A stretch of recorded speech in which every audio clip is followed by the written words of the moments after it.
British Council has partnered with Ashoka to launch the virtual edition of the Sub-Saharan Impact Africa Social Entrepreneurship Summit. According to the organization, the summit aims to arm young social and commercial enterprises with tools to pivot in the new world order, allowing them to build resilience and sustainability to become generational businesses. Target countries are Ethiopia, Kenya, South Africa, Ghana, and Nigeria. The summit officially launched on Wednesday this week, the 21st of January.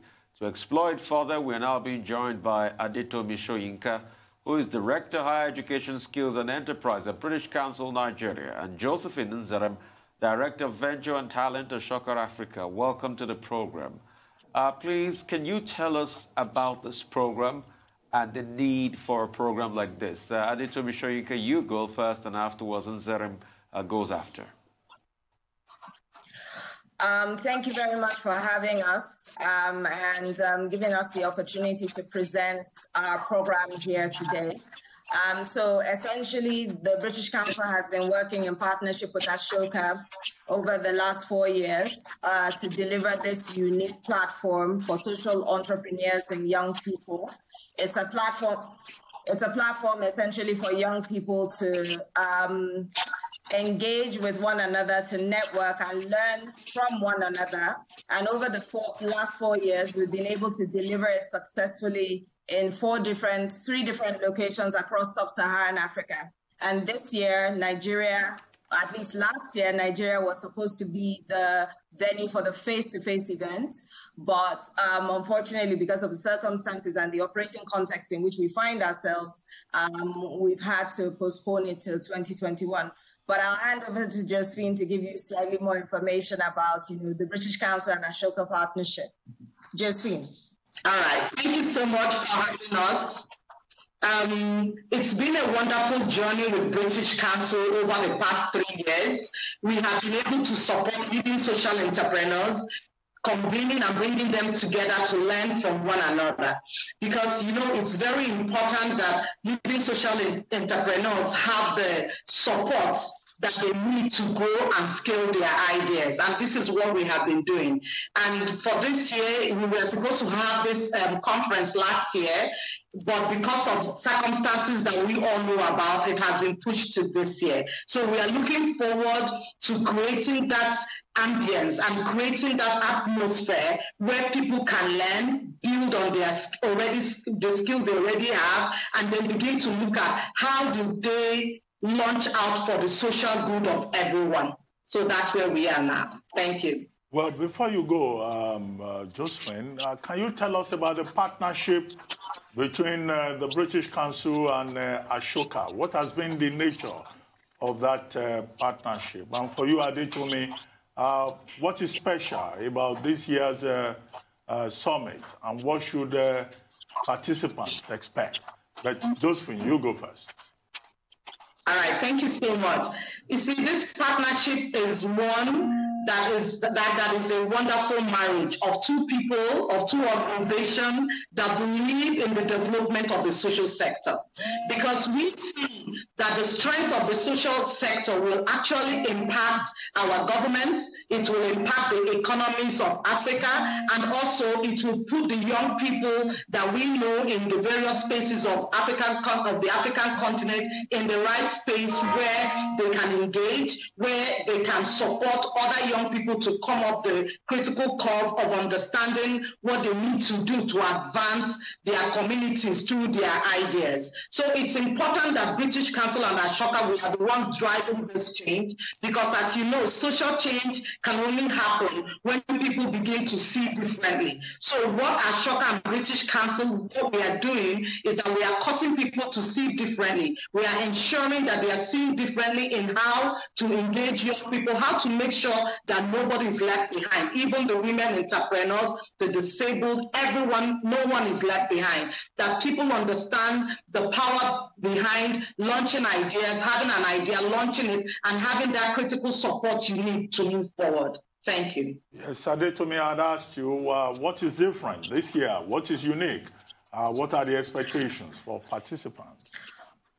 Okay, so obviously one of the critical, I think, changes that we've made over the last year or so is the fact that we've essentially repurposed this for the context in which we're currently operating in. So it's going to be a virtual conference. I think the unique advantage that offers us is you have a broader audience is able to access the conference itself. Normally it's a paid-for conference, but over the next 12 months. So just given the situation that we find ourselves in, because we are unable to run a face-to-face event due to government restrictions on public gathering, large-scale public gatherings, what we've done is to repurpose the content, the format of the conference, and we've taken the most valuable bits of that, and we're stretching those activities over a 12-month period to ensure that prospective participants get the maximum value out of this. So we'll be delivering digital activities over the next 12 months. Participants will get an opportunity to meet with one another. So meet with other, social entrepreneurs from across the sub-Saharan African continent, from across the world, essentially. So this is a Pan-African conference. So where restrictions, from a physical event might have prevented people from traveling before, it's at no cost to people now. Access to a large-scale platform for them to network, for them to engage, for them to learn from one another. We also have access to funding opportunities as well for prospective for social entrepreneurs to access funding opportunities through our elevator pitch competition that will be part of this conference or summit over the next year or so. Thank you. Now, Adetomi and Josephine, let's talk about the target countries on this partnership. What are these countries and what has informed the decision on them? Okay. All right. Go for us, Josephine. Go for it. All right. So actually, Ashoka and British Council, we have presence in the 23 sub-Saharan African countries, but we have physical presence in the countries that we have chosen, which is Nigeria, Ghana, South Africa, Kenya, Senegal, and the rest of them. So it's not that it's only open to these countries, it's open to everyone, because it's a gathering of thought partners, it's a gathering of leading social entrepreneurs, it's a gathering of even corporate partners who want to really stand out and support in the engagement and the scale of businesses of social entrepreneurs. Tommy, over to you. Yeah, that's correct. Josephine has, I think, outlined that very, very clearly and very well. Also, just to add to what she said, it's also markets where you have semi-established and established social entrepreneur ecosystems. So we're bringing the knowledge from those bits to the rest of Africa, essentially, the learning and the knowledge within those ecosystems. We're providing through the Summit platform an opportunity for, other Africans, people around the world to learn what's going on, the unique innovations that have taken place within those ecosystems. Yeah, thank you. All right, I want to talk about what this will hand to the entrepreneurs. What will it give the entrepreneurs? And as people gone through the scheme before, what has come out of sort of like your alumni team on this? Tommy, I want you to go first, and afterwards, Nzerem will talk about that later. Okay, so essentially the benefits that have accrued to entrepreneurs in the past and past conference participants, the knowledge, the networks that they've been able to gain. So they've been able to establish international connections and networks. Some of them have been able to establish sustainable sorts of collaborations. So people that normally you might not have had access to or not have been able to build partnerships with, they've been able to do that as well. Some of them have in the past also had access to funding opportunities, investors. So those are just some of the small benefits that accrue to that have accrued to previous participants. And we expect that those same benefits will translate through the digital summit as well. Josephine.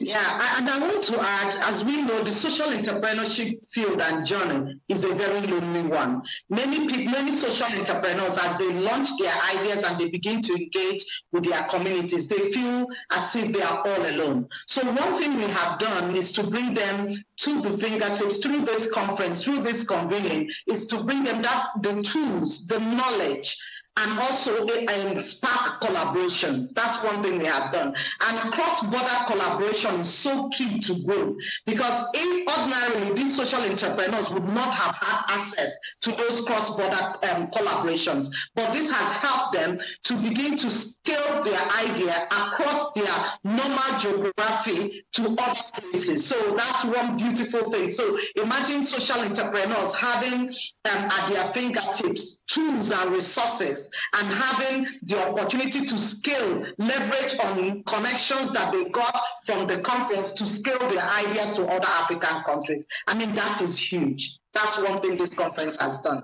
Well, quickly, we have just about 2 minutes. Maybe one of you will take the question. Just basic questions. Who is eligible? Is the application still open? Is there a deadline? And is there an age limit for persons who can apply? And then are there specific categories that you are focusing on? Maybe healthcare, maybe culture. And is there a website that those who can still apply can go to?